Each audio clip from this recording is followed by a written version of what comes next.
Mariano, respecto a esta condición de la manzana de la discordia, ¿no?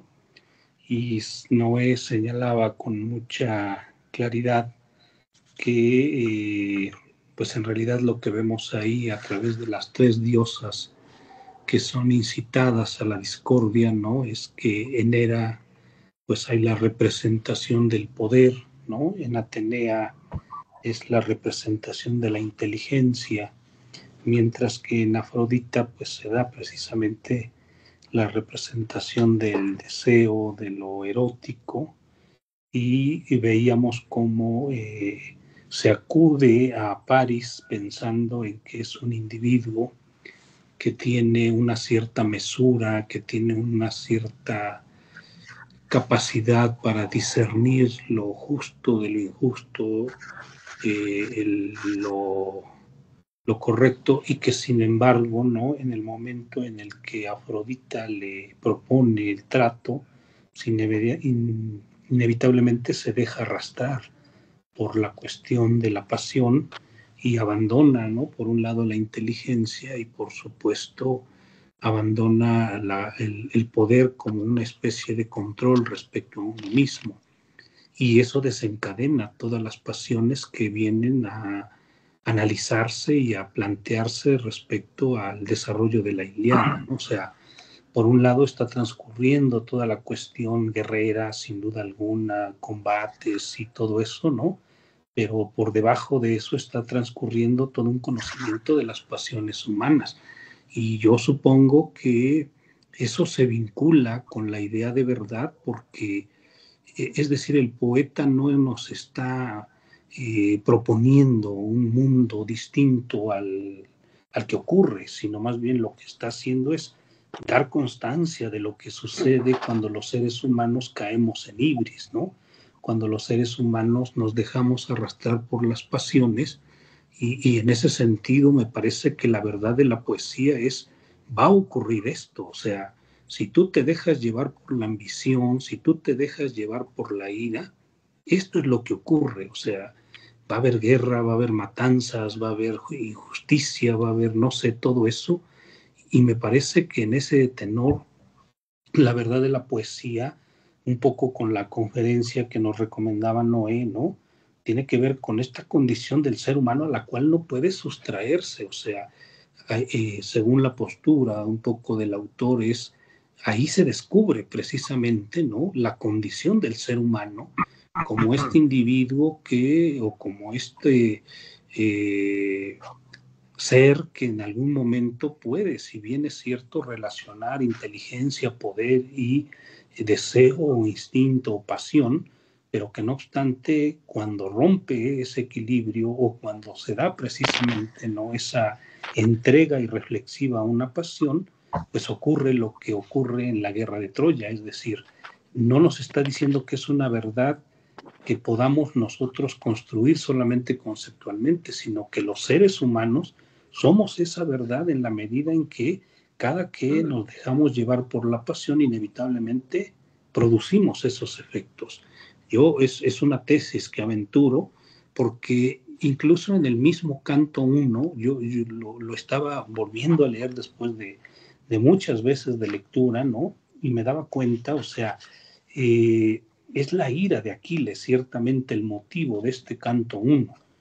Y vemos cómo en algún momento el anciano Néstor, ¿no?, los trata de tranquilizar y les dice, oigan, si ustedes se dejan llevar por la ira, va a ocurrir esto.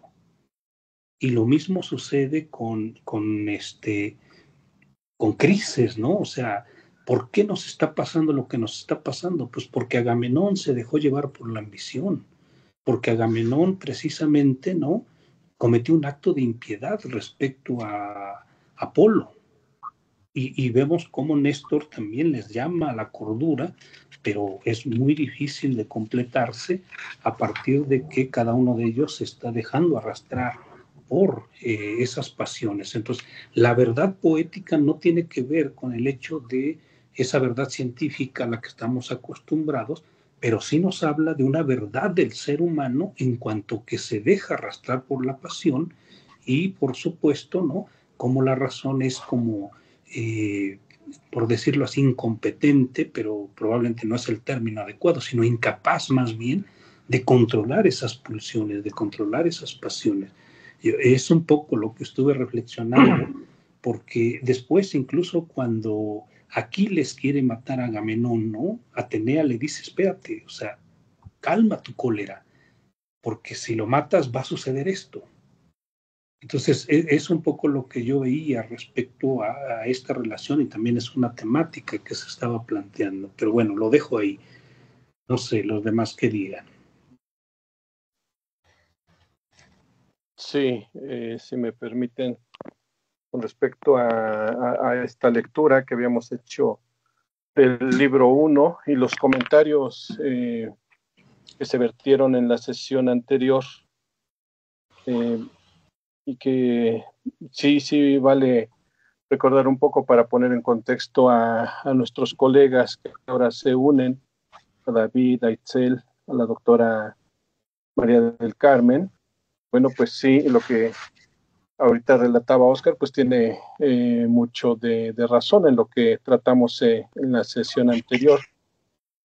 Hubo la propuesta de revisar la primer palabra, dicen, del libro que construye a Occidente, la primera palabra, ¿no?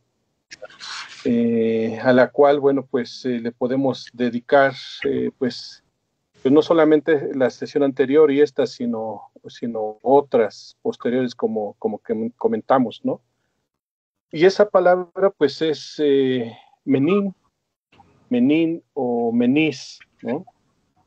En la bibliografía que pegamos en el canal de Teams que colgamos allí, Noé nos hizo el favor de facilitarnos esta bibliografía y aparece allí la traducción en la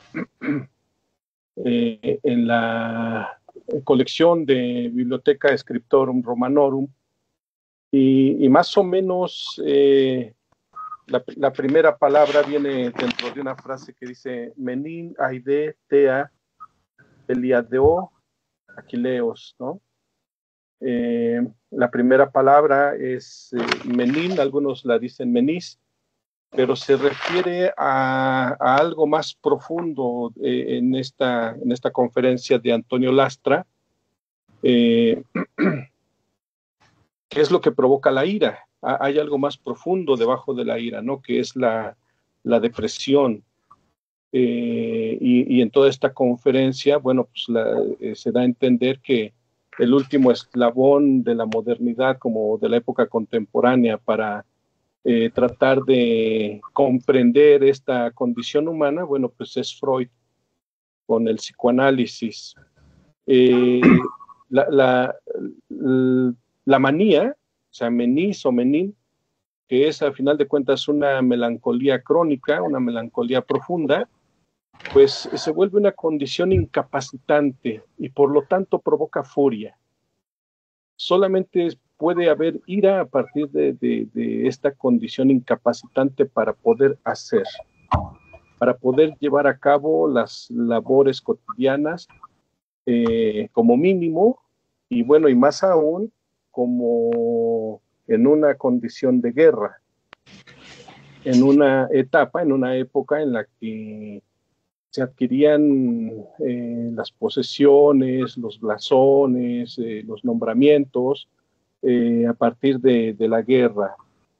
Y me parece algo sorprendente que el autor de esta conferencia también nos traza la imagen de que lo que subyace debajo de la ira es la depresión y que llega hasta con Kafka, porque Kafka nos muestra claramente esa en el proceso, si no mal recuerdo, que es cuando habla de Gregorio Samsa, que es el que no se puede levantar para ir a trabajar, ¿sí? Y que es el que muta. La metamorfosis, ¿no? La metamorfosis, gracias, sí, claro, es esa. Muta en un animal incapaz de levantarse para poder ir a trabajar. Y eso, pues, aquí nos muestra que se dirigió hacia la ira, pero también puede dirigirse hacia una depresión más profunda y en todo caso hacia el autoaniquilamiento. Entonces, esta primera palabra pasa a ser la menis o menin, pasa a ser la suma de la complejidad de los fenómenos psíquicos del ser humano. Y me parece pues bastante novedoso y acertada esta recomendación que nos hizo llegar Noé, porque es una forma distinta de leer la Odisea, no como un libro antiguo, sino como un libro totalmente vigente, un retrato del ser humano que nos lleva a la comprensión de que esto es el ser humano, y creo que en eso estamos de acuerdo. Esto es el ser humano, esto es lo que hay, y ahora habría que preguntarnos todos los valores que se han gestado en torno a esta condición humana, el de la ira, como desmesura también, por supuesto, como locura, o más aún como lo que subyace, que es la manía, que es la depresión, esta condición paralizante, y que habría que rastrear por qué se convierte en algo paralizante cuando comprendemos esto, cuando nos comprendemos como seres humanos en la lectura de la Odisea, o de la Metamorfosis, o del Proceso, o de cualquier otro autor, Goethe en La Tormenta, ¿no? En La Tempestad, o Camus, o cualquier otro autor.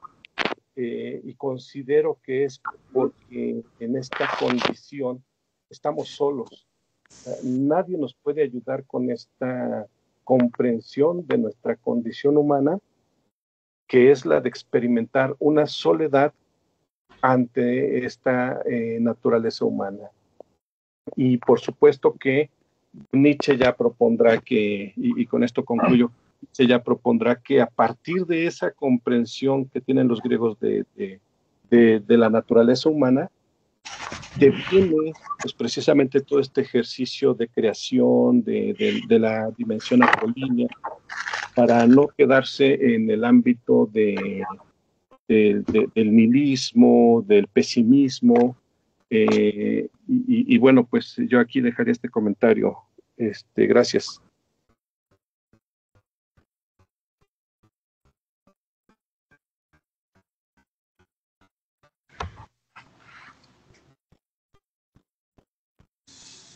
Sí, adelante. No sé, Noé, los compañeros que se van integrando, en realidad hacemos una especie de tematización de algunos aspectos del canto 1 de la Ilíada, y bueno, en ese sentido, pues vamos de alguna forma compartiendo nuestra interpretación a efecto de que en su momento podamos nutrirla con las participaciones de todos. Pero bueno, Noé, no sé si tengas algo.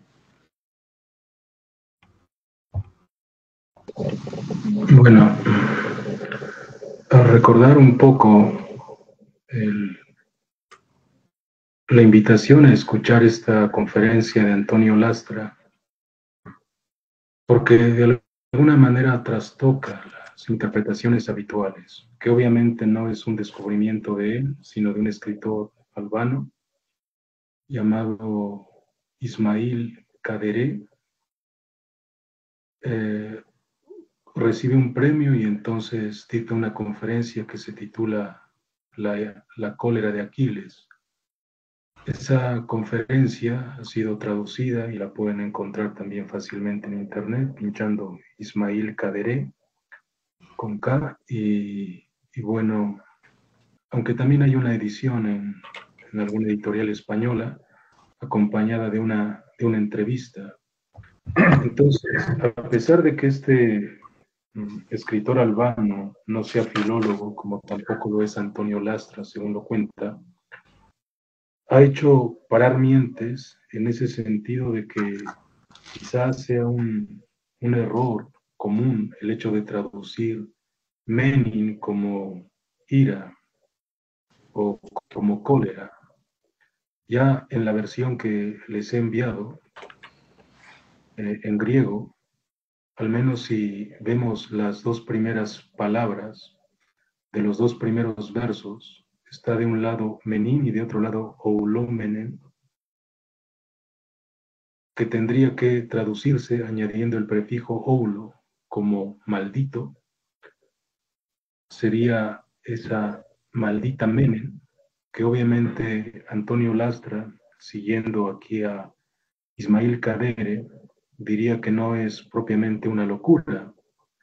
Tendríamos que ver qué es lo que se está diciendo justamente en estos primeros 5 versos, que son la introducción de la Ilíada. Ya Josué ha recordado un poco el primer verso, Menin Aeide, o sea, que la diosa, en este caso la musa, cante esto que es Menin en Aquiles.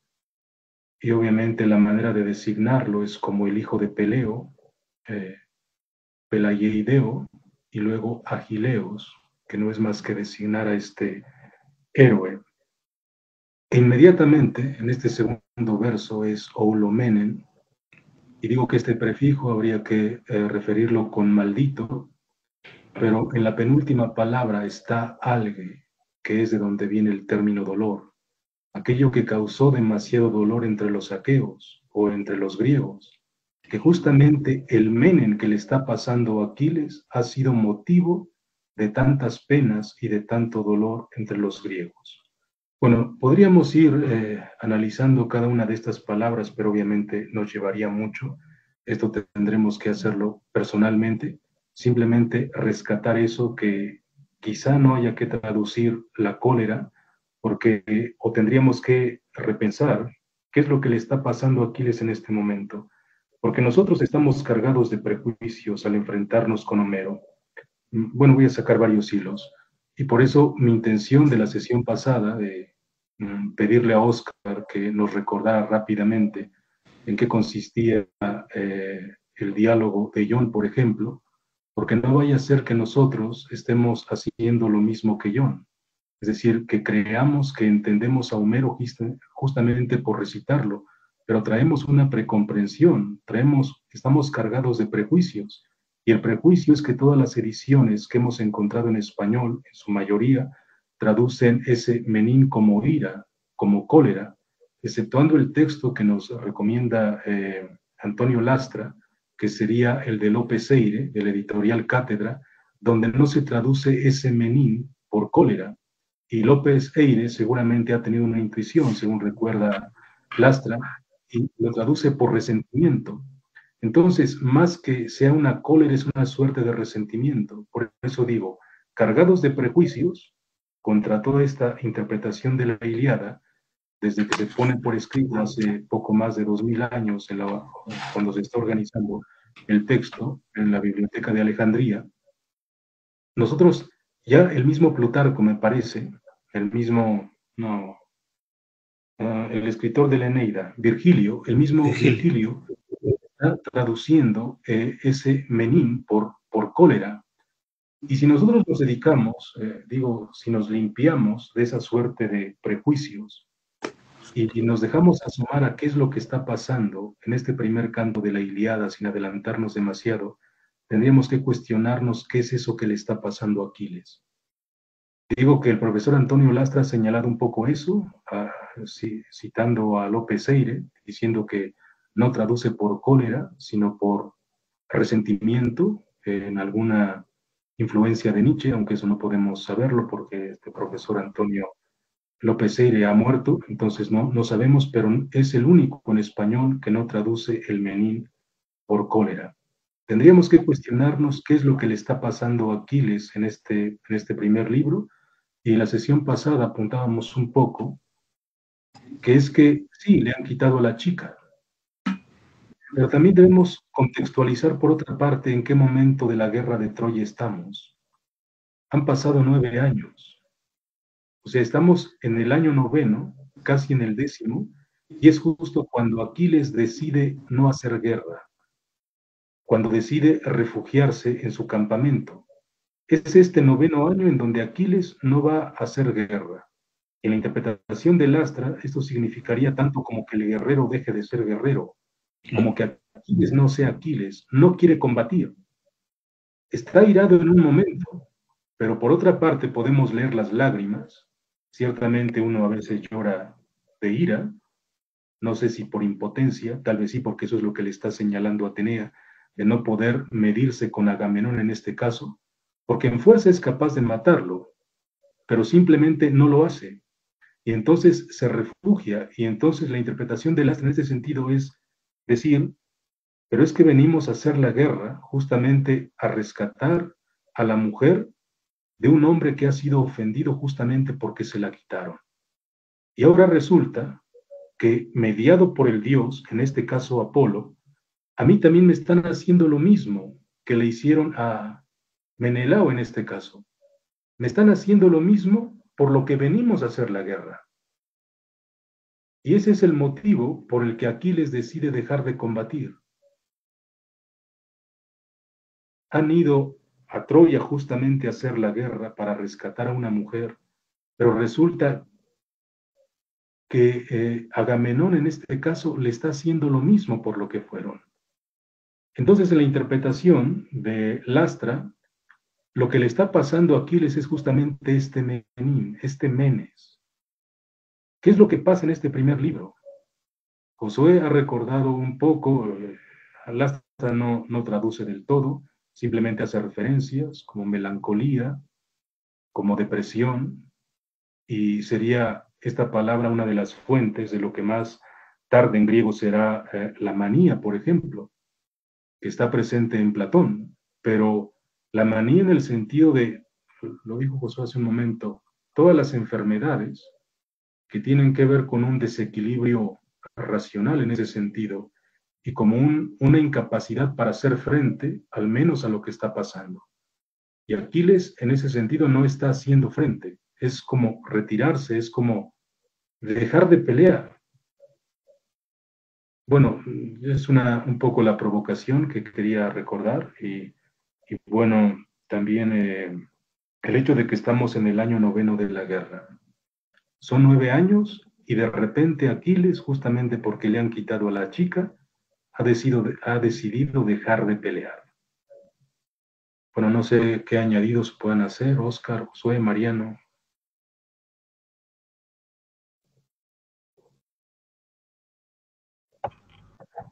Sí, gracias Noé y Josué que señalan muy bien esta recuperación de una categoría base detrás de todas las pasiones del alma, y en todo caso la misma Ilíada y la Odisea juntas sería un compendio de las pasiones humanas, y como Oscar nos había dicho, se puede radiografiar, se puede descubrir esta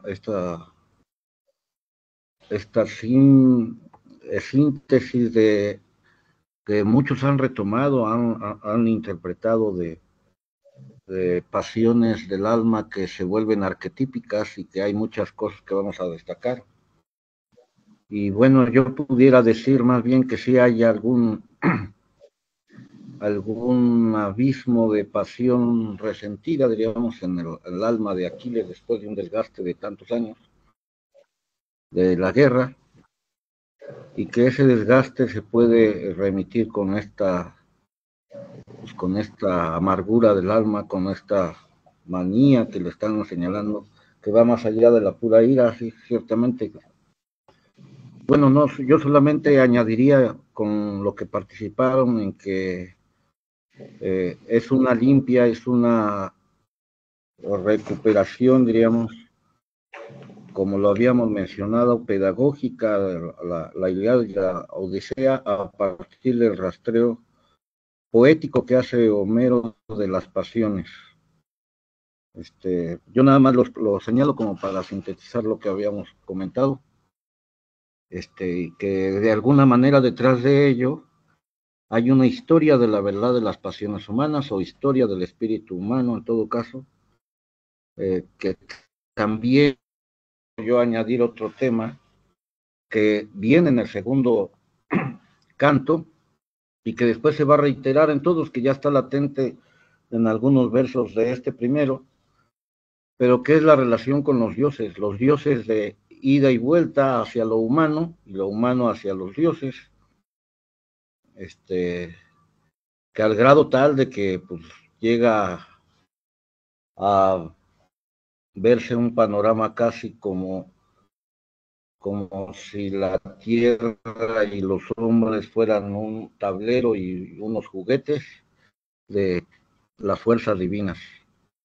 En este caso yo quisiera dejarlo ahí para pasar a esta temática con el resumen y luego, si ustedes me lo permiten o si creen considerado, leer al menos algunas partes en la textura del segundo canto para que podamos dialogar y avanzar. No sé si estén de acuerdo.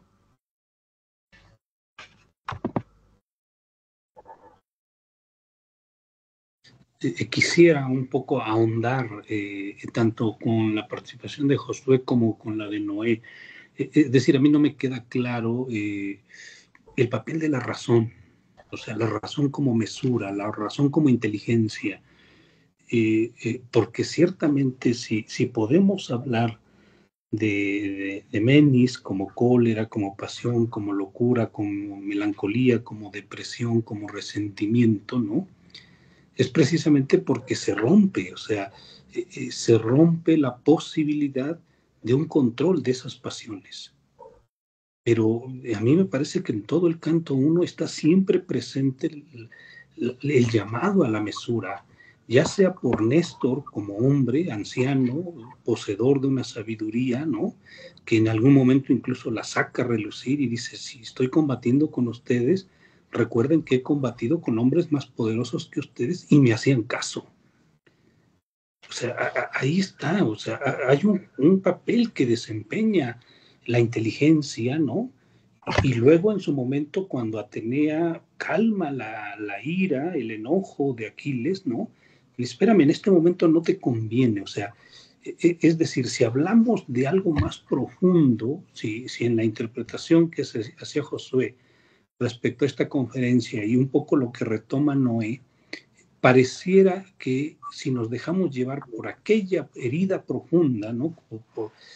Por aquello que el ser humano al final no puede de alguna forma solucionar, ya sea la pasión, la cólera, la melancolía, el resentimiento, lo que sea, la razón quedaría anulada.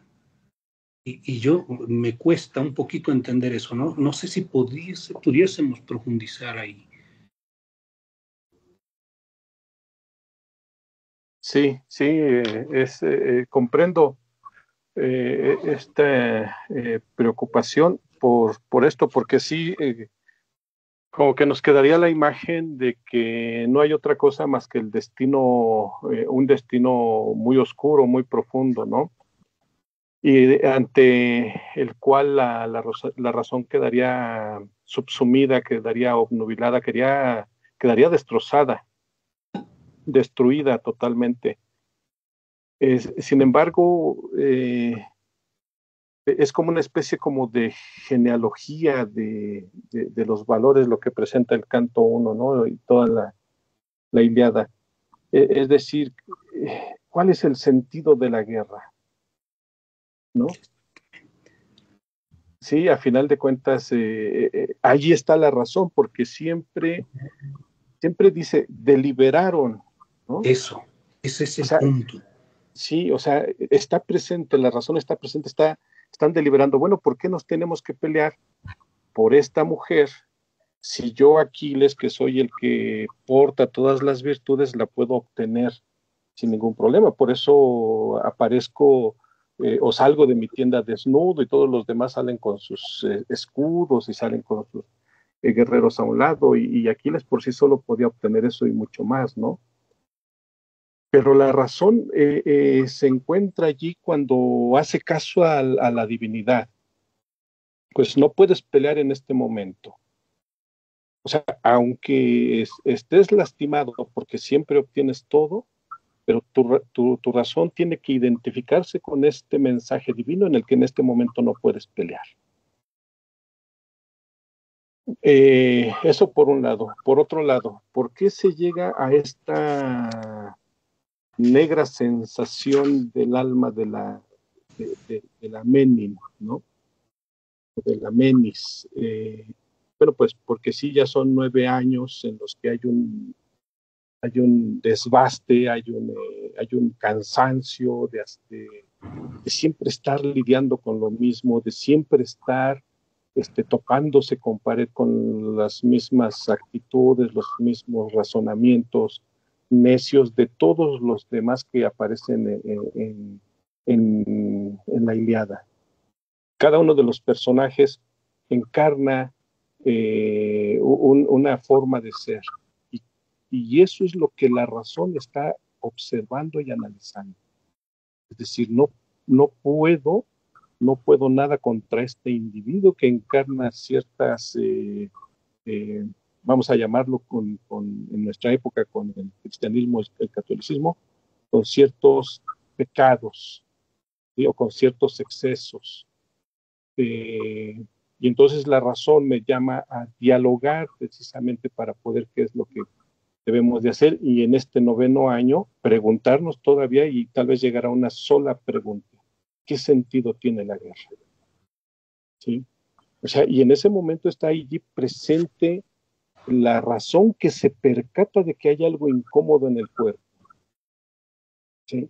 O sea, la razón es este elemento del ser humano que se percata de que hay algo que no va bien en el ánimo de uno, o en el ánimo de los que están fuera, y que nos notifica constantemente. ¿Sí? Es como el Pepe Grillo, que siempre está diciendo: hay algo que no está bien, hay algo que no cuadra aquí, no tenemos por qué pelear por esta mujer, pues si nos corresponde por naturaleza, porque es un botín de guerra, o además nos la prometieron, pero siempre la razón siempre se encuentra con el diálogo, y hay infinidad de frases en donde en todos los cantos podemos encontrar eso. Está ahí la dubitación con el otro, ¿sí? Entonces, considero que no está ajena la razón a esto, no está fuera, no está al margen. Es la conciencia que dice: sí, ya tenemos 9 años de exceso aquí, de desgaste, y la pregunta ahora es: ¿qué sentido tiene la guerra, ¿no? Pero además, la razón es aquella que se percata de la flaqueza de la existencia humana. Claro. Sí, siempre está. Sí. Pero no podemos olvidar que la guerra es producto del desbordamiento de la pasión. O sea, la guerra es producto exactamente, ¿no?, de que en su momento París haya violado las leyes de la hospitalidad y haya seducido a la mujer y se la haya llevado. O sea, es decir, si independientemente de la circunstancia en la que se encuentre, ¿no?, el ser humano al final establece una serie de reglas de convivencia que son producto de un ejercicio deliberativo. Es decir, son producto de la inteligencia. Y cuando alguien viola eso, ¿no?, ya sea porque París se llevó a Helena, o ya sea porque Agamenón le quita, ¿no?, a Criseida, le quitan a Criseida y a su vez quita a Briseida, ¿no?, es cuando se rompe exactamente el pacto. Es cuando de alguna forma la razón queda suspendida, ¿no? Y entonces viene el desbordamiento de las pasiones, que es inevitable. O sea, los seres humanos, podríamos hablar hegelianamente, ¿no?, de que la pasión es como el combustible de la historia, diría, más o menos retomando la fórmula hegeliana. Pero al final la razón cumple un papel, y es alumbrar exactamente esa herida, alumbrar exactamente esa condición del ser humano como ser frágil, que en cualquier momento se ve arrastrado porque incluso eso me permitiría un poco dialogar con Mariano respecto a si el hombre es títere de los dioses o el hombre es títere de sus pasiones, que me parece son dos cosas totalmente distintas, o al menos permiten, ¿no?, una especie de análisis que no necesariamente implique una fuerza trascendente que me esté manipulando. En realidad, quien me está manipulando son mis pasiones, si yo no pongo un poco de cordura respecto a. Pero bueno, ahí lo dejo. No sé, Mariano, no sé, Noé, si quieran Si quieren ahondar un poco en eso, ¿no? Si quieren yo comento ello, dado que alude a esta temática. Creo yo que no son incompatibles el control y el dominio, el juego de los dioses a los hombres, o el de que son las pasiones las que nos dominan. Acuérdate que la genealogía o el origen de ese desbordamiento es por causa divina, es decir, el mito de la manzana de la discordia, y que en todo caso ese apasionamiento, ese delirio erótico entre Helena y París, tiene una trama o una ardid divino. Y en ese sentido creo que hay un entrelazamiento entre el juego de las pasiones y el juego de lo divino, o una introspección de lo divino en las pasiones. Sobre todo eso es lo que se hace constante, desde la cólera, desde varias facetas, ¿no? de la Ilíada y también en la Odisea, en todo caso. Aquí la cuestión que bien plantean, eso sí, es algo que es consecuencia temática, tanto en la relación del hombre con lo divino, como la relación de lo racional con lo irracional. Eso. Están en esa triada, no triada, sino en esos 4 elementos, donde se van escenificando todas las dramas y pasiones compendiadas de juego narrativo. En ese sentido, yo no creo que las pasiones estén exentas ni eximidas de la intervención de lo divino. Es decir, la historia de la verdad de las pasiones humanas tiene que ver con la historia y viceversa. Lo divino se hace patente, se encarna, se manifiesta en las pasiones divinas. Sería algo así como una especie de alquimia de las pasiones del alma. La Ilíada y la Odisea son ello, y como alquimia pues hablan de la finitud, vulnerabilidad y del arrebato irracional del hombre, pero también donde interviene, como bien lo dijo Josué, un atisbo de esa luz de lo trascendente, tanto trascendente en el sentido benigno como en el sentido maligno, en el sentido del misterio tremendo y misterio fascinante. Se van manifestando esas dos cosas en medio de ese drama de las pasiones. Entonces, en ese sentido, un punto clave que no es tan simple ver es este ensamble entre las pasiones humanas y los juegos divinos, como parte de esa dinámica de la libertad y el destino, ¿no? Es lo Parece que había comentar. salido Noé, Mariano, lo había expulsado el programa, está esperando en la sala. Noé, si lo puedes ahorita aceptar para ahorita que... lo busco. Ok. Eso es lo que pudiera por ahorita comentar. Ok, Noé, no sé, te perdiste un poco, pero al final escuchaste gran parte de... Sí, estoy escuchando. Ya está. Bueno, más o menos, ¿no? Sí. El asunto que estaban manejando Mariano, me parece que lo dice bien. No se puede excluir a la pasión. Si uno es títere de las pasiones o uno es títere de los dioses, no se excluye. En otro momento habíamos hablado en la primera sesión que el griego tiene una riqueza que desafortunadamente el español no lo tiene.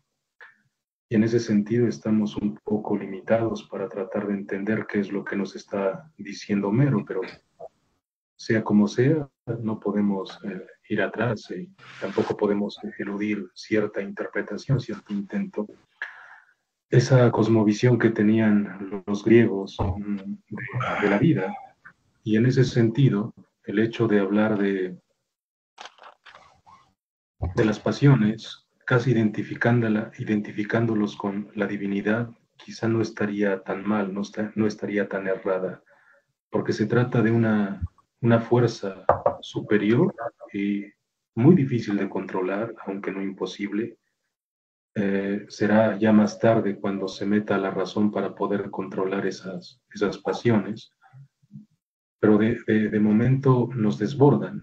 Y digo que era algo que está por encima de nuestras entendederas, porque habría que hacerlo, si sigo en esta interpretación a un autor llamado Luc Ferry, en los mitos griegos, nos dice: con el término de Gaia, los griegos referían tanto a la tierra como a la diosa de la tierra.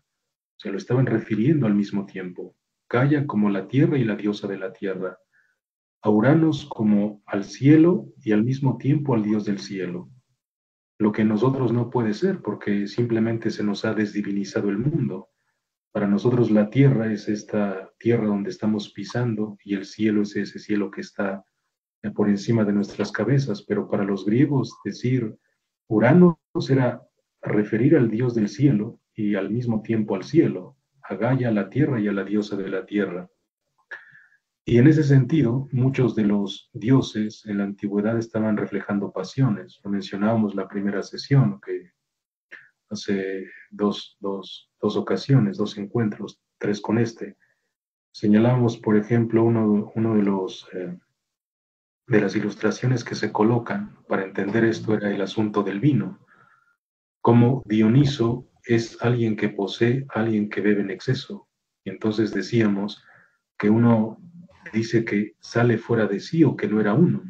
Digo que el ejemplo habitual es el borracho golpea a su esposa y dice, pero es que no era yo. Hay una fuerza que me sobrepasaba en ese sentido, porque si yo estuviera cuerdo no lo hubiera hecho. Entonces, quizá las pasiones sean divinas en ese sentido y no se esté separando. Y de hecho, hay un momento aquí en el libro 1, verso 188, que me gustaría leer con ustedes, para recordar esto que ha señalado Oscar, de la intromisión de la razón, o en este caso sería la inteligencia, porque es cuando le aparece específicamente a Aquiles, a Atenea en este caso, que sería la diosa de la inteligencia, o al mismo tiempo la inteligencia misma, y que es la que le hace dudar. La inteligencia es la que hace dudar a Aquiles si golpear en este caso a Agamenón o simplemente controlarse. Es la diosa, pero en el fondo, si desdivinizamos esto, sería justamente la razón, aquello a lo que estamos llamando. Hago un paréntesis rápido también para anunciar otra lectura de la Ilíada, que es la de Alessandro Baricò, este escritor italiano, que ha hecho un intento un tanto curioso y ha sido publicado en la editorial Anagrama hace algunos años. Y en la Ilíada de Alessandro Baricò retoma un texto de una traductora italiana, pero le quita todo la referencia a los dioses. Y entonces nos pone una Ilíada que puede leerse en 4 horas, pero donde solo habla nombres, o sea, los personajes, los héroes. Porque cuando acá aparece un dios en la Ilíada de Homero, pues se repite el texto. Es como si lo pensara en un momento Dios o lo imaginara un dios, de repente aparece en la boca de uno de los personajes. Entonces, lo que ha hecho Alessandro Baricò es quitarle la referencia a los dioses y el discurso de los dioses que de repente se repite, se pone en boca de los humanos, en boca de los héroes. Entonces es una Ilíada, digamos, desdivinizada. Sí, pero vamos, la historia permanece.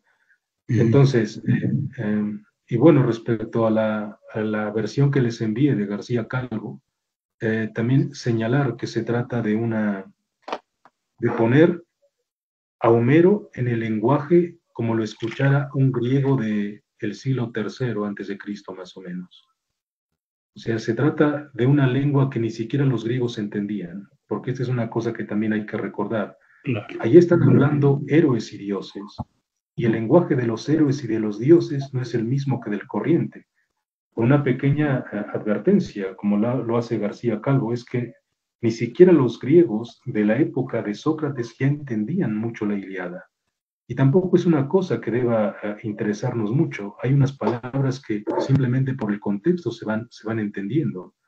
Ahora se cree que solamente con un doctorado en letras clásicas podría entenderse la Ilíada, y eso es mentira, porque ni siquiera aquellos que tienen doctorados con letras clásicas son capaces de entender por completo qué es lo que dice la Ilíada. Este era un poema del pueblo, para la gente que se recitaba en esos momentos.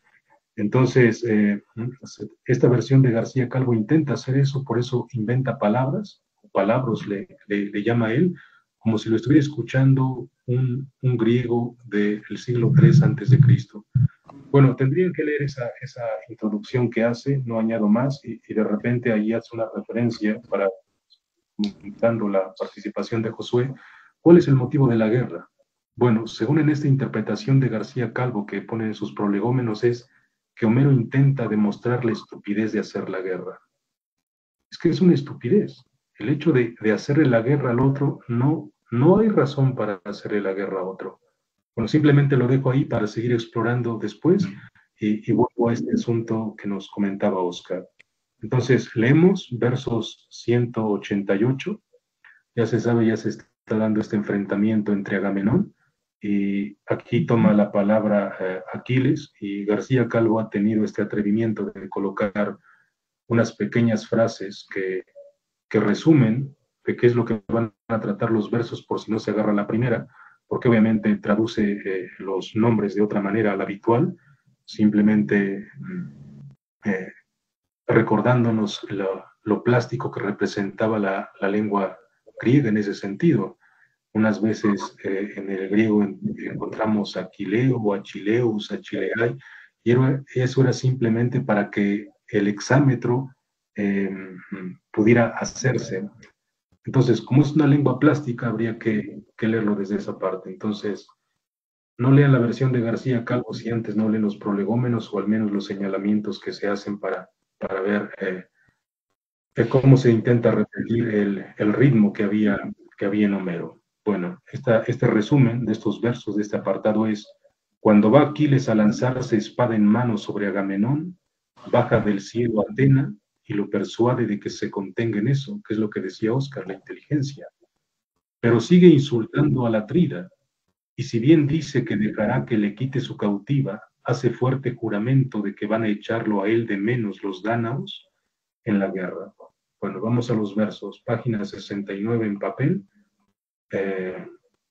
Dice: tal dijo, y le entró al Peleida furor, y en su pecho bellasco se le quedó el corazón entre dos partidos temblando. O si la daga buida de al pie del muslo tirando, alzar a todos en pie y a la Atreida allí degollarlo, o si la hiel retener, o sea, la cólera, lo que dice los traductores habituales, y ponerle freno a su ánimo. Degollar a Agamenón o simplemente frenar ese sentimiento que lo desbordaba. Mientras que tal en sus mientes y pecho estaba dudando, la duda que le provoca, y ya de la vaina el gran sable tiraba, allí cielo abajo Atena acudió, la enviara ama era la cándidos brazos, a ambos queriéndoles bien, por igual cuidosa de ambos. ¿Qué representa era justamente acá, sino esa suerte de poder? Un poder que se adelanta para arrojarle la inteligencia.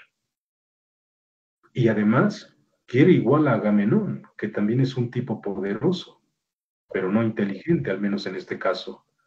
Con que ella detrás de la rubia melena le hubo agarrado, mostrándose a solo él, nadie más la veía de tantos. Pasmóse Aquileo, y la vuelta se dio y conoció de contado a Pala de la Atenea. En horror sus ojos brillaron. ¿Cómo justamente solo a él le está dando esta, ¿cómo decirlo? Quedarse pasmado por el hecho de que de repente Aquiles entra en razón. Pasmóse Aquileo y la vuelta se dio y conoció de contado a Pala de la Atenea, de inteligencia. En horror sus ojos brillaron, que a ella, tomando voz, le hablaba Aquiles pie raudo. ¿A qué eres venida, oh cría de Zeus relampaguearmado? ¿Es para ver la soberbia de Agamenón soberano? Ah, pues de aquí te lo digo, y bien que pienso acabarlo, por sus demasías va pronto a perder la vida en un paso. Al que a su vez le dijo la diosa Atena ojos garzos: del cielo he venido a hacerla cejar si bien haces caso tu furia, y a ti me envió diosa Hera la cándidos brazos, a ambos queriéndoos bien, por igual cuidosa de ambos. Ea, mas cede en porfía, y no tire espada tu mano, mas de palabra insúltale, sí, de tanto y de cuanto. O sea, la inteligencia permite el insulto. Aquí podríamos hacer un paréntesis, ya que lo ha citado Antonio Lastra y Josué lo ha recordado. Recordemos esta frase de Freud: el primer hombre que insultó, que inventó un insulto, fue el creador de la civilización, porque fue capaz de retener la piedra en la mano y no dañar a su enemigo, sino simplemente sacar toda su furia mediante este tipo de palabras que son los insultos, las groserías. Para no agredir físicamente al otro, se transforma eso mediante la voz, y esto es lo que le está señalando pues la inteligencia a Aquiles. Ea, mas sed en porfía, y no tire espada tu mano, mas de palabra insúltale sí, de tanto y de cuanto, pues desde aquí te lo anuncio, y cumplido habrás de mirarlo. Aún una vez vendrán a ti dones 3 veces tantos por esta soberbia de hoy. Pero tente yaznos tu caso, que respondiéndole a ella, habló Aquileo pie raudo: fuerza es diosa, guardar el de ambas vuestro mandato. Por más que se esté airado en el alma, es ello más sano. El que a los dioses caso les haga, velas en caso. Esta es justamente la razón que está señalando Oscar. Es decir, por más que estés desbordado por esa suerte de ira, de coraje, de cólera, es preferible tratar de someter todo eso a mesura, y es lo que más tarde va a recomendar Sócrates. O sea, ya desde antes está señalando esto. Las pasiones tienen que someterse a la rienda de la razón y no viceversa, porque justamente lo contrario es lo que ha provocado la guerra. Bueno, dijo, y retuvo en el pomo de plata grave la mano, y atrás a la vaina el gran sable metió, y cedía al recado de la Atenea, la cual al Olimpo era ida a los santos genios divinos, morada de Zeus relampaguearmado. Cabe recordar lo que les decía en otro momento: la U todavía no se transformaba en la I francesa en la época de Homero, entonces por eso más que Olimpo es Olumpo. Mas el Peleida, de nuevo con verbos malaguizados, le habló a la Atreida, y aún no se iba su ira apagando: odre de vino, el de cara de can, corazón de cervato. Estos son los insultos que nos recordaba Josué, también a propósito de la lectura de García Gual. Estos 3 insultos son los más terribles que se pueden decir a un guerrero: odre de vino por borracho, el de cara de can, o sea, cara de perro, y corazón de cervato, miedoso. Odre de vino, el de cara de can, corazón de cervato, es lo que está haciendo Aquiles, insultándole, no lastimándolo con la fuerza, no con la daga, sino con las palabras mismas, a partir de este señalamiento que le ha dado la inteligencia. Nunca la lid salir a la par de tus gentes armado, ni a una avanzada acudir con los saquivos de rango, te hacen tu alma atrevido, y ahí se te atisba el mal hado. Claro, es mucho mejor por el ancho campo a los dánaos ir arrancando la presa, quien quiera que te hable contrario. Rey come pueblo tú, porque en viles reinas vasallos. Aquí, a recordar también que algunos intérpretes consideran que el nombre de Aquiles es un nombre parlante. Recuerden, y la raíz sería pues un pariente de algos, que es el término dolor en griego, y por lo tanto Aquiles sería tanto como el dolor del pueblo. Bueno, un señalamiento rápido. Entonces, rey come pueblo tú, porque en viles reinas vasallos. Bien puede Atreida que hoy hayas tu ultraje último osado. No, sino aquí te lo digo, y lo habré en gran juro jurado: a fe de este cetro que nunca echará ni hoja ni ramo, pues que dejado ha mucho en el monte el tocón de su tallo, ni más volverá a rebrotar, pues el bronce le ha cercenado las hojas y la corteza, y ahora lo portan en mano los hijos de aqueos con voz de juez, que tienen por cargo guardar las leyes de Zeus, y él será fuerte, juro a mi caso, a fe que una vez de Aquiles vendrá añoranza a los dánaos todos, y entonces por nada podrás, por más que amargado, jura hallar de que muchos ante Héctor, plaga de humanos, caigan muriendo, y a ti te remorderán los redaños, rabiando de haber al mejor de los griegos mal estimado. Tal dijo el Peleida, y a tierra arrojó su cetro, de clavos todo guarnido de oro, y él se quedaba sentado, mas de su lado el Atreida rugía. O sea, con esos insultos, con el uso de la inteligencia, ha sido capaz de frenar el hecho de asesinar a uno de sus compañeros. Es decir, la discordia entre Agamenón y Aquiles se apaga mediante la inteligencia, porque en dado caso de que Aquiles, con la fuerza que tenía, era suficiente para destrozar a Agamenón, bueno, pues se habría metido lo que más tarde nos señalará Maquiavelo, ¿no? Divide y vencerás. En ese sentido, si se dividen los griegos, obviamente tendrían la guerra perdida en ese sentido. Bueno, pues digo que este fragmento creo que da para mucho, no lo habíamos hecho leer algunos fragmentos, creo que viene interesante señalar esto y no sé, tal vez contribuya a incrementar tu comentario, Oscar, y no sé, Josué y Mariano también, y bueno, los demás compañeros que nos siguen. Sí, no sé, adelante, Mariano, si quieres intervenir. No, fue muy pertinente la lectura de la versión que dice Noé. Y bueno, pues, ¿qué más puedo añadir? Nada más esta cuestión que Hermann Frankl en Filosofía o Poesía en la Grecia arcaica también reafirma algo de lo que estamos señalando, que el hombre homérico, es decir, el alma del héroe en este caso, como representante del hombre homérico, es un campo abierto de fuerzas internas y trascendentes, y trascendente en el sentido de que es un campo de batalla abierto.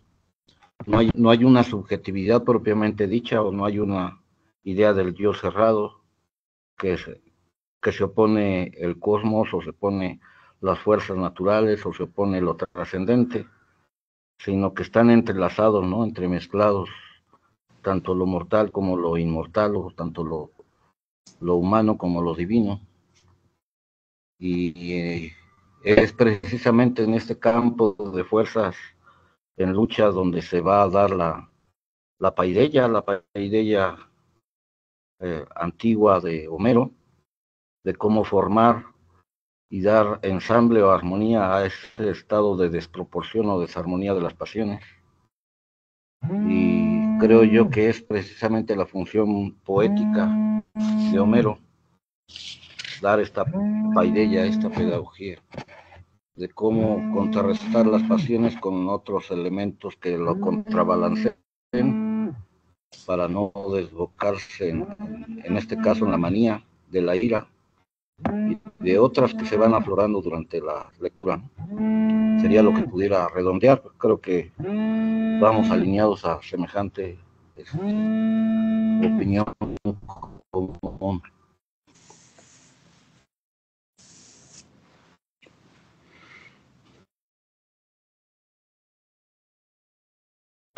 Josué. Sí, bueno, no sé si los demás colegas tengan algún comentario. David, Itzel, la doctora Quinto. Alan. Claro que sí, por supuesto. Sería prudente también escucharles sus impresiones que tienen respecto a lo que se ha comentado ya en esta segunda sesión. del seminario sobre Homero. Tienen la palabra, estimados colegas.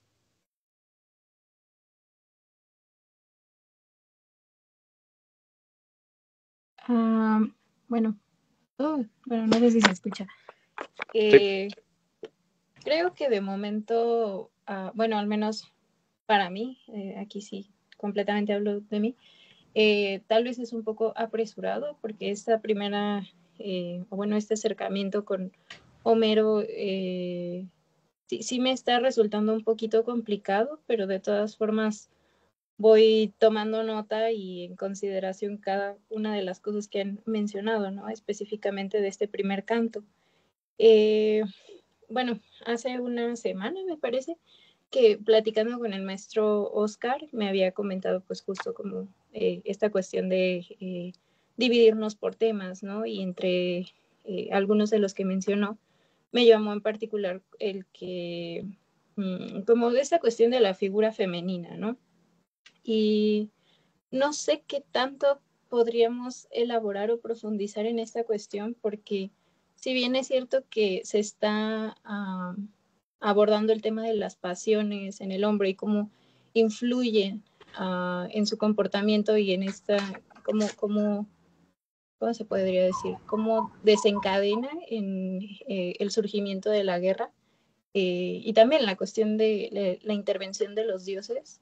A mí me llama mucho la atención esta cuestión, sí de la figura femenina, pero también no estoy muy segura de cómo abordarlo o desde dónde comenzar a hacer una disertación más elaborada al respecto, porque, bueno, lo que mencionaba hace un momento el doctor Noé, ¿no? Que de alguna forma, después de 9 años de guerra, el hecho de que Aquiles desista y aparezca esta como cierta indignación, ¿no? O no sé con qué otra palabra nombrarlo, por el hecho de que le ocurre lo mismo que fue el motivo por el que en principio fueron a la guerra, ¿no? Por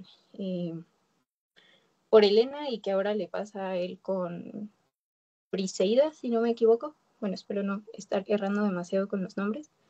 Entonces, no sé si pudiéramos elaborar un poquito al respecto. Bueno, en este caso me gustaría más preguntarles a ustedes, porque como lo menciono, sí me está costando un poco de trabajo, ¿no? Es una lectura un poco complicada, o al menos así me lo parece de momento. Entonces, no sé si alguno pudiera apoyarme en ese aspecto.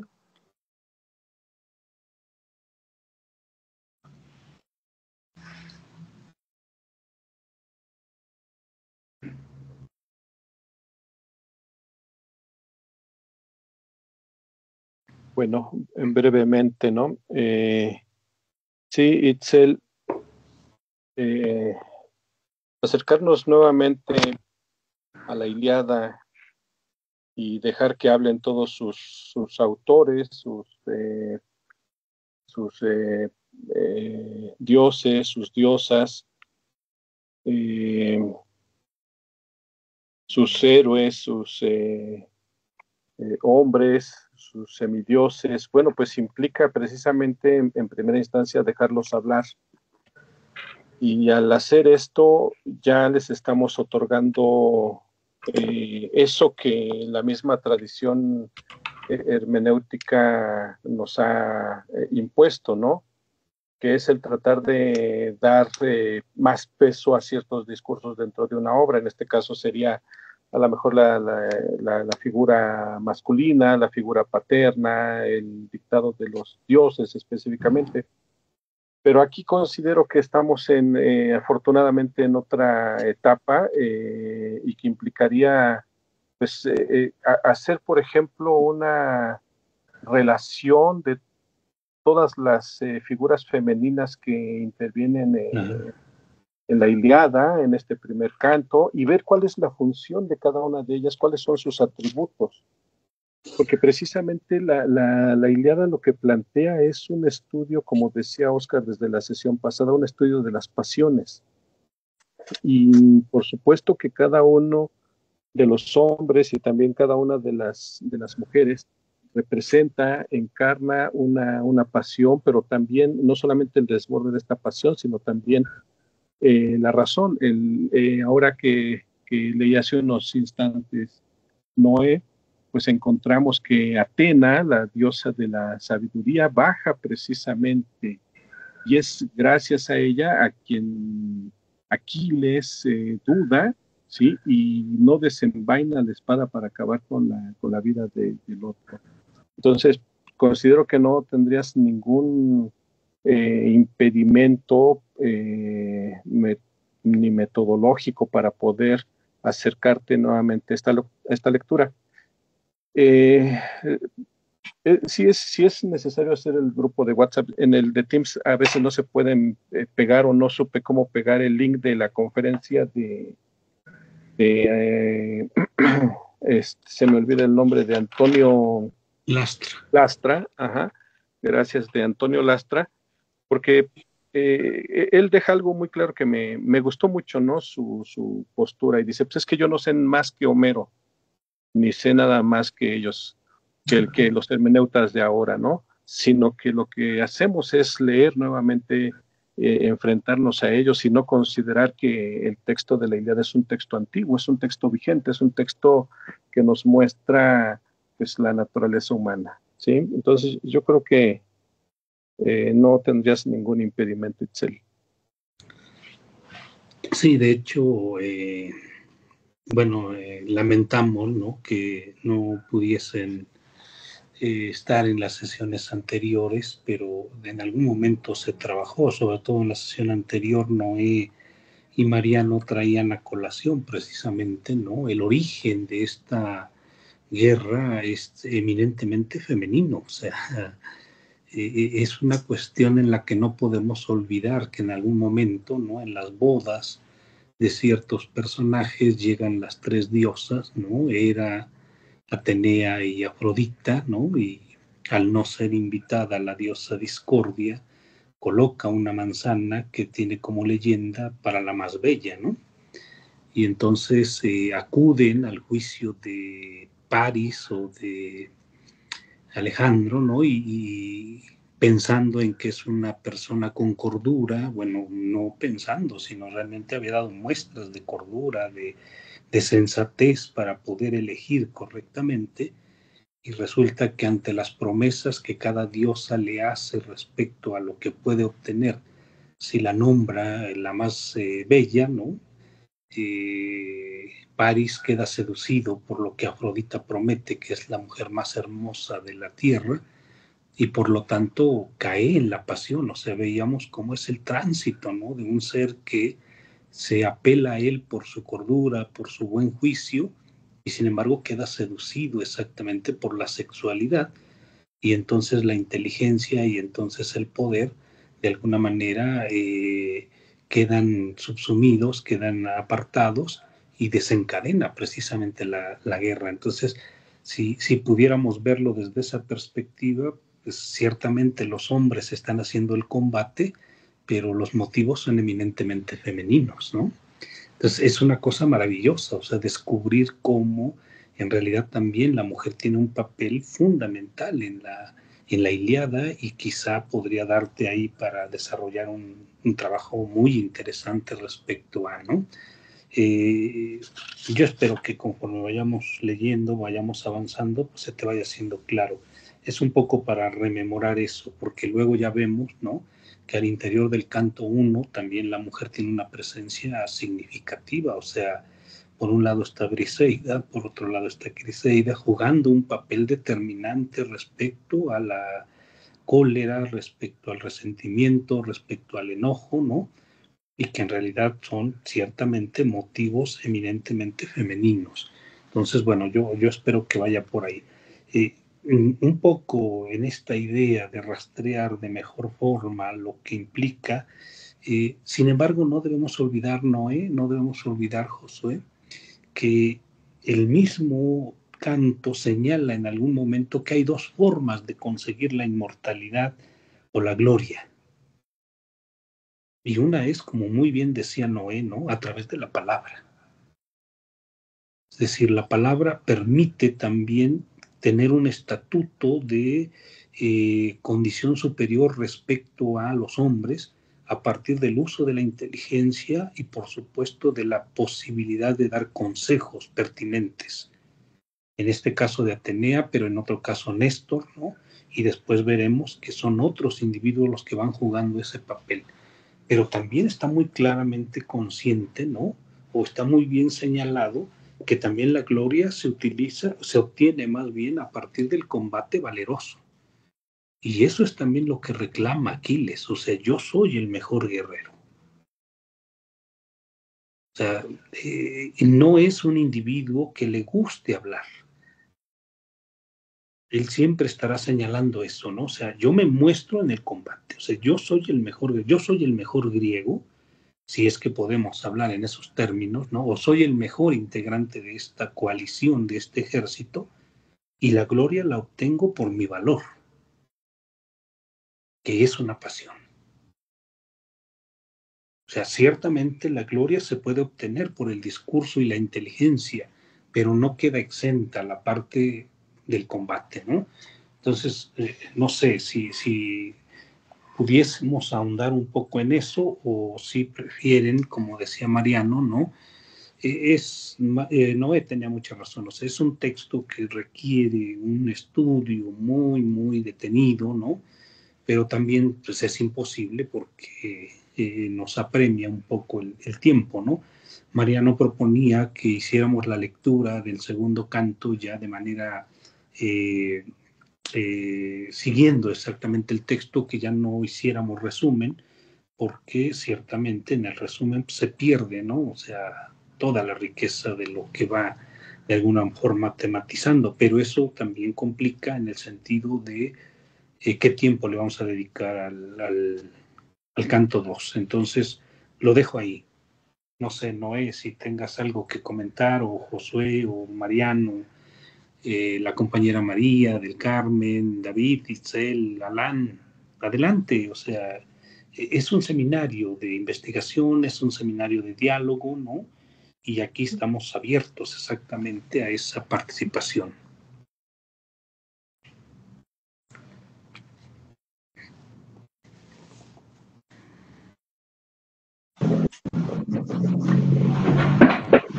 Bien. ¿Van a participar? Parece que la doctora encendió su micro. Sí. Buenas tardes, ¿me escuchan? Sí, un poquito, si puede subir su volumen. Ay, estoy en la tablet y creo que ya tiene todo el volumen. Bueno, pero Okay. intentar más. Ya la escuchamos bien. Me acerco esto.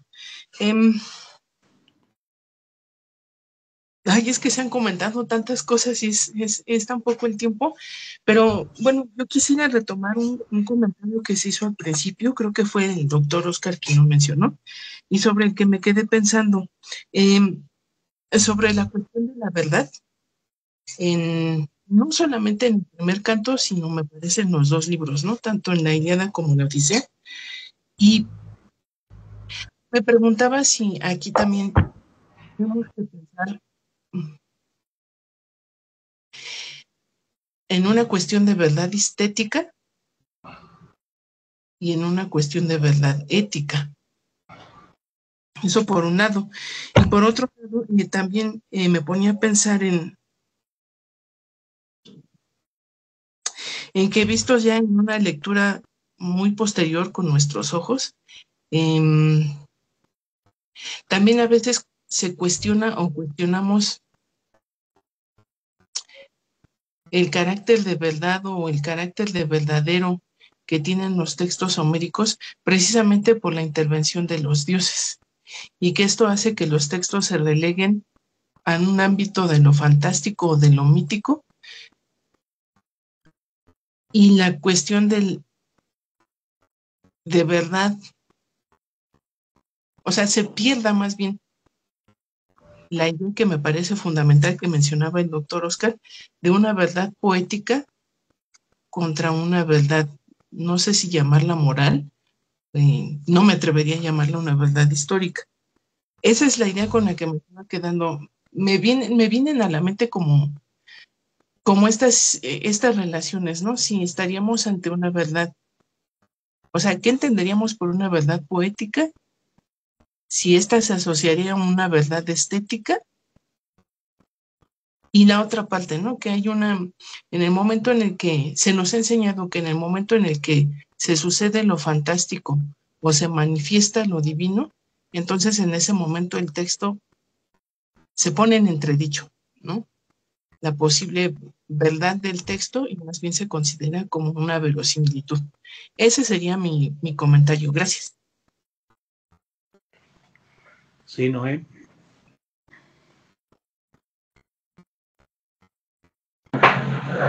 Bueno, lo habíamos mencionado en la primera sesión, el asunto de la verdad, y obviamente establecer la distinción que la literatura tiene que ocuparse de la ficción o de lo fantástico, mientras que la filosofía pretendía ocuparse de la verdad. Sin embargo, la filosofía es demasiado posterior en ese caso, y un criterio de verdad aplicado a la antigüedad resulta un tanto complejo, sobre todo porque muchas de las críticas que se hace a Homero es justamente el hecho de meter a lo divino como una razón para decir verdad. Sin embargo, en la primera sesión que teníamos, sacábamos a colación cómo Homero no puede todavía establecer si es historiador o es poeta, sobre todo porque alguien que ha leído bastante bien a Homero y lo ha leído justamente en griego era Heinrich Schliemann, el descubridor de Troya en este caso. Y en ese sentido, Schliemann no puede menos que tener por un documento histórico a la Ilíada y por lo tanto verdadero. Homero no está en condiciones de decir si es poeta o es historiador, sino que justamente la verdad que se presenta ya tendríamos que leerla en un parámetro muy distinto a la crítica literaria contemporánea.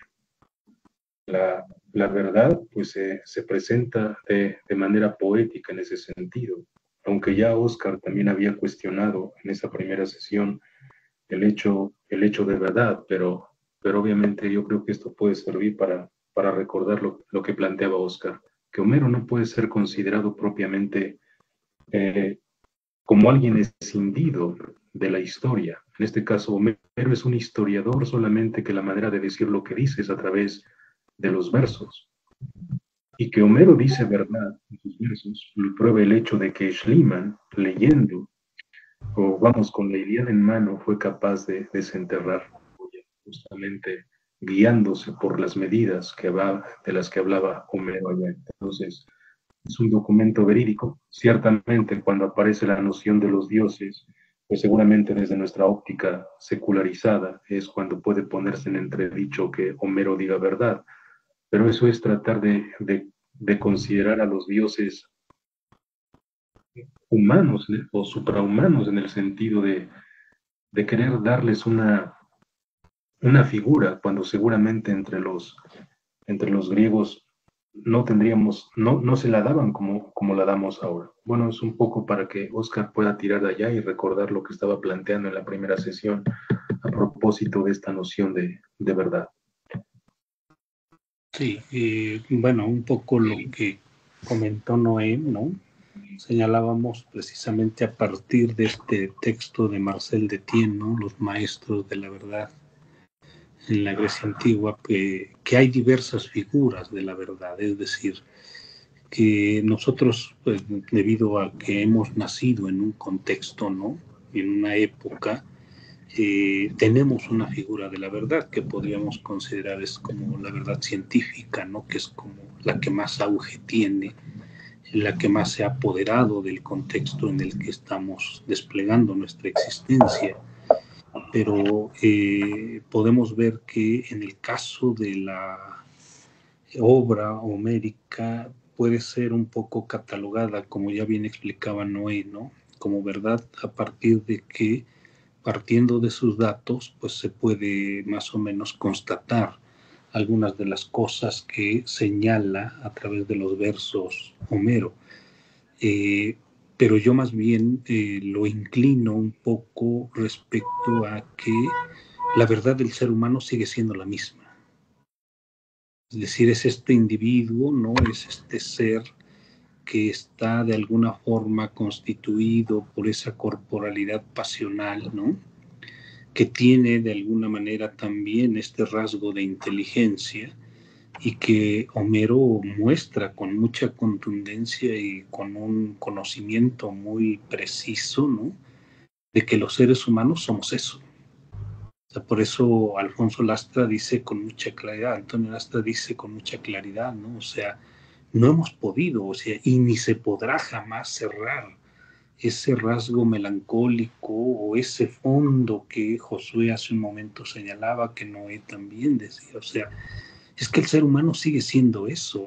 Los esquemas cambian, las maneras de presentarse cambian, pero seguimos siendo esa pasión.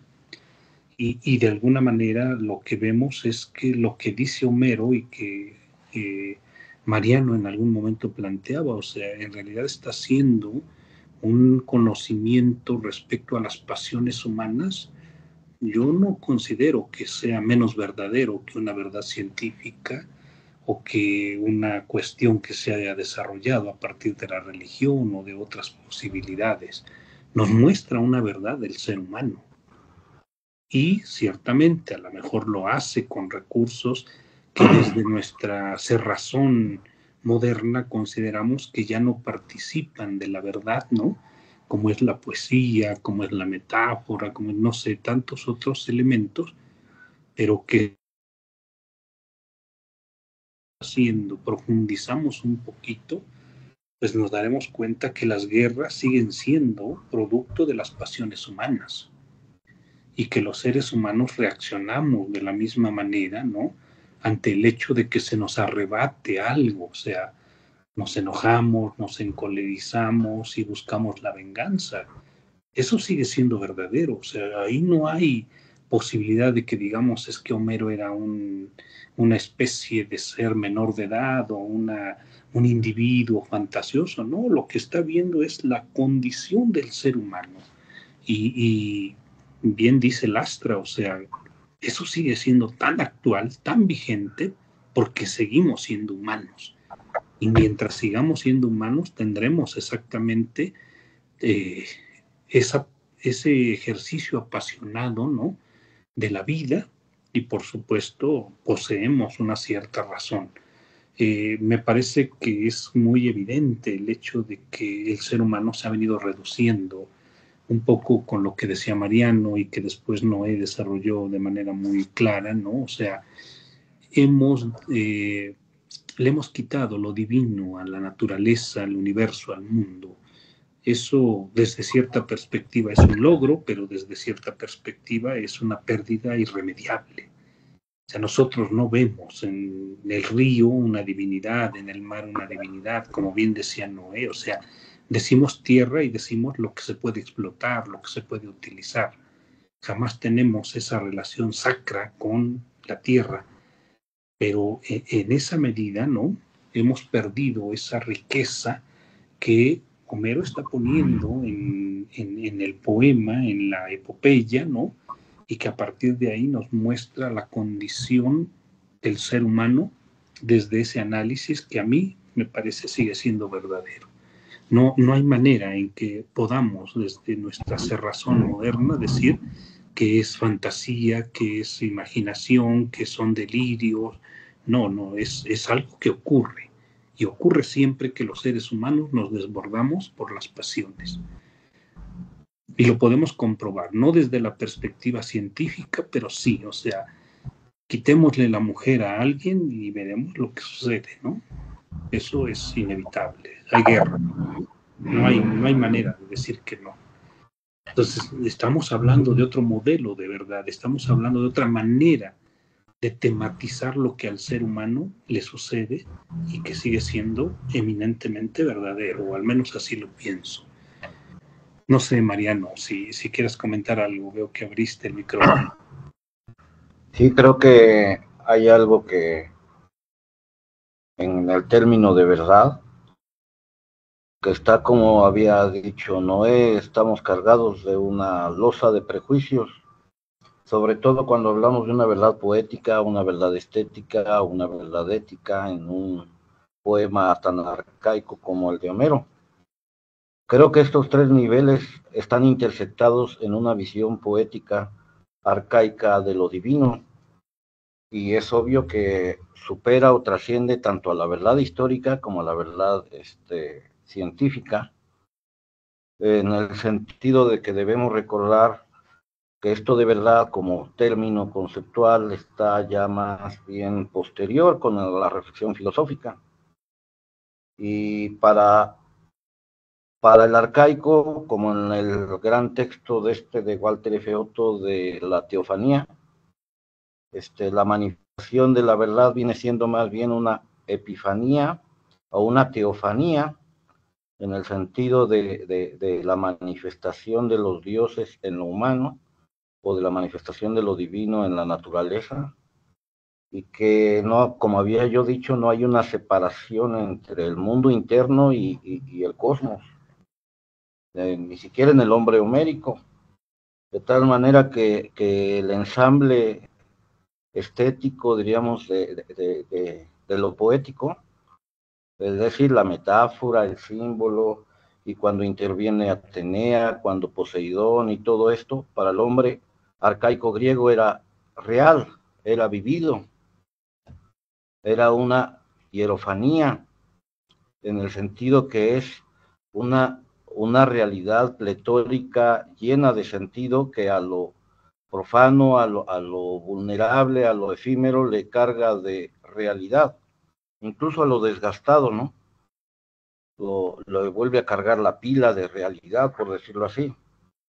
En ese sentido, el apalabramiento poético de la naturaleza y de la vida humana en un drama como la Ilíada y la Odisea, los dioses son potencias tanto internas del espíritu humano, y no digo psicológicas, sino internas, como en el caso de la Mnemosyne no es una potencia la memoria psicológica, sino es una potencia divina en Hesiodo. Así también Atenea, Hera, Afrodita, Poseidón y todos estos dioses, el mismo Zeus, son potencias hierofánicas en el sentido de manifestación de lo divino en lo pletóricamente real, y que vienen a dar coordenadas de sentido a la existencia, y por decirlo así, a la existencia toda, es decir, a la instancia del hombre en el cosmos, de manera dramática en este caso, ¿no? Y en ese sentido, pues creo yo que es el sentido de la palabra aletheia como desocultamiento. La poesía evoca y quita velos de lo finito, de lo temporal, de lo profano, y revela lo trascendente, lo hierofánico, digamos, lo significativo, que establece coordenadas de sentido fundamentales para la existencia humana, y en ese sentido vamos en común. Creo que estamos más bien convergiendo en que la idea de arquetipo, la idea de un comportamiento común de lo humano demasiado humano, que es, como Tucídides dice, soy humano, nada de lo humano me es ajeno, y en ese sentido el libro abierto de las pasiones humanas relatadas en Homero es el libro abierto de nuestra interioridad, o sea, habla de nosotros mismos, arquetípicamente hablando, lo cual significa que independientemente de la verdad histórica y la verdad científica, que ahora tenemos como exigencia, como parámetro hegemónico, diríamos, la verdad estética y la verdad ética y la verdad teofánica, la verdad de lo divino, de lo trascendente, van convergidos para desplegarse en un acto poético, en una, como Heidegger nos dice, en un habitar poético, como el que estaba instalado el griego antiguo. El griego antiguo estaba instalado poéticamente en el mundo, pero eso, decir poético, no nada más estético y ético, sino también hierofánico, es decir, está instalado en una realidad llena de sentido.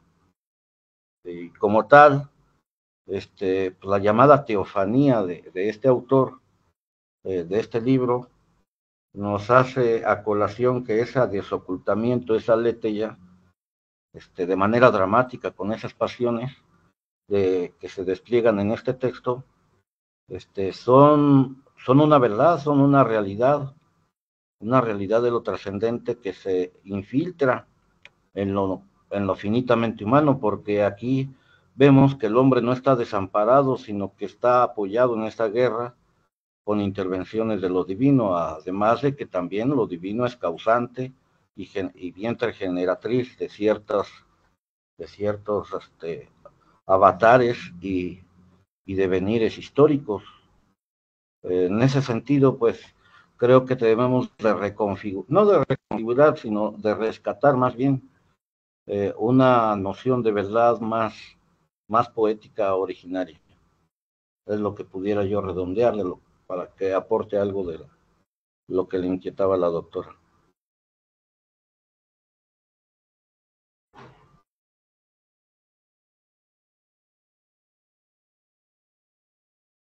No sé si ayuda lo que comenté o si me escucharon.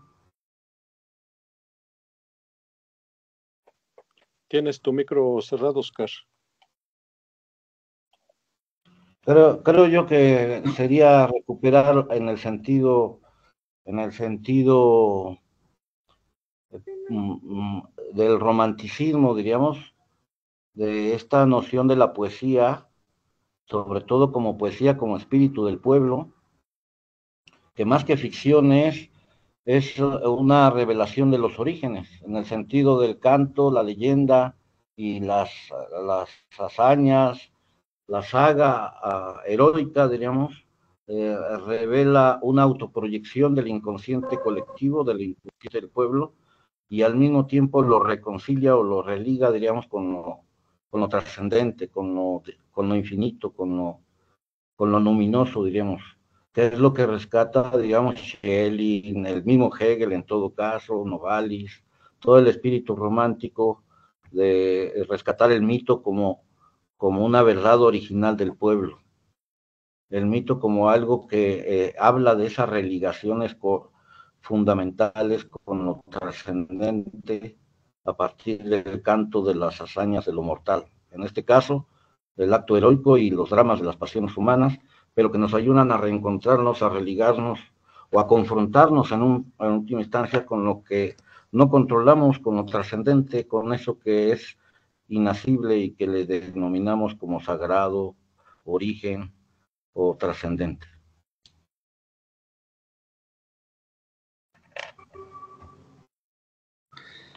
Ok, gracias Mariano. Estamos sobre el tiempo, no sé cómo vean ustedes, si podemos iniciar la lectura del canto 2 o si lo dejamos para la próxima sesión. Me gustó la postura de Mariano y la postura de Noé, de que quizá hay que leer ciertos pasajes, ¿no?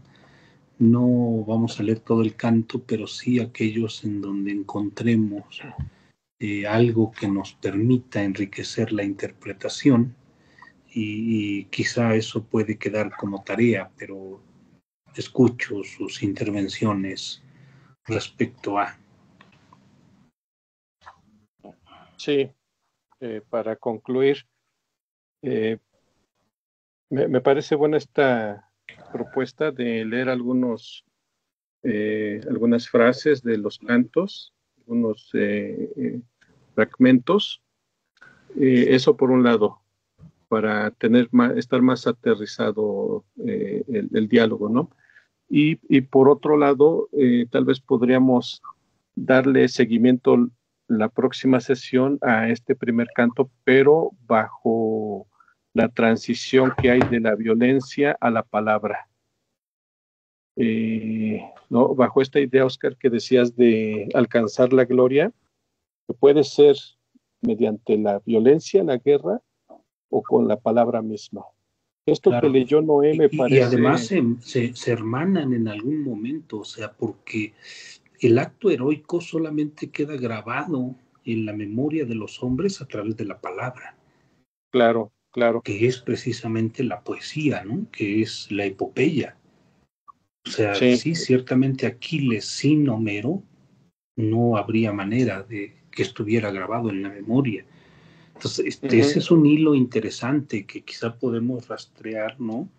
Y disertar sobre él en la próxima sesión, porque es decir, parece ser que separados tampoco funcionan, ¿no? Sí, por eso se me hizo muy interesante lo que leyó Noé, porque ahí se muestra claramente esa transición, ¿sí? Con las ofensas, pero ahora ya son ofensas mediante la palabra, ¿sí?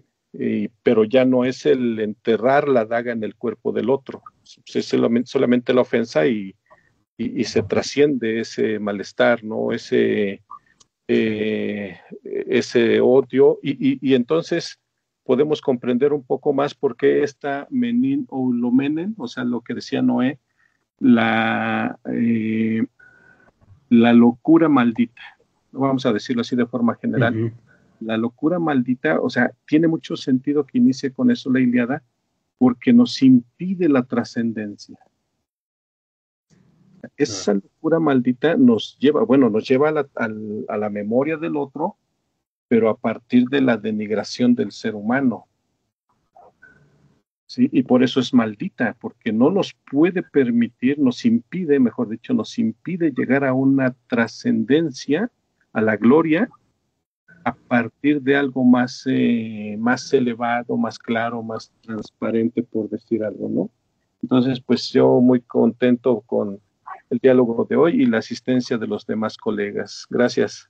Sí, de hecho hay un textito, y aquí lo tengo en la mano, que se llama La Grecia Antigua contra la Violencia, que desarrolla más o menos esa tesis. O sea, parece ser que, y un poco lo que decía Homero, Noé retomando a García Calvo, ¿no? O sea, la intención de la Ilíada es precisamente hacernos conscientes de la estupidez de hacer la guerra, ¿no?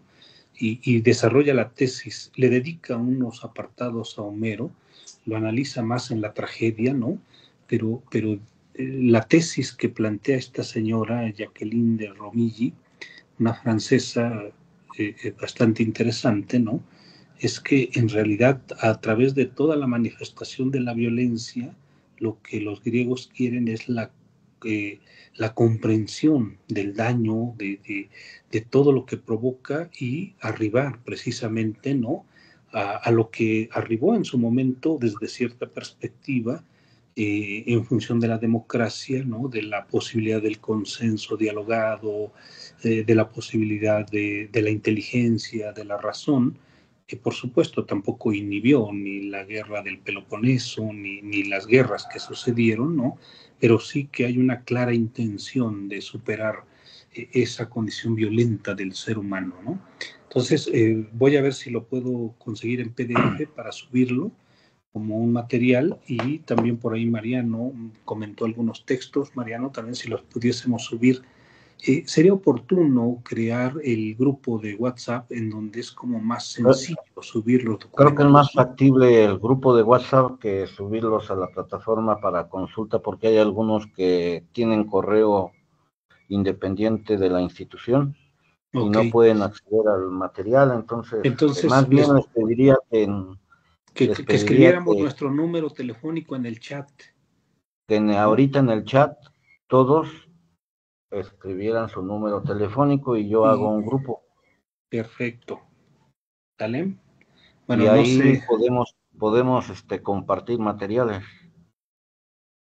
Igualmente el link de la sesión. Ok, sí, Mariano, entonces, compañeros, por favor, si pueden colocar su nombre y su número telefónico para que a partir de ahí se cree el grupo de WhatsApp. No sé, Noé, no sé, Alan, David, Itzel, si hay algo que quisieran comentar, pues adelante.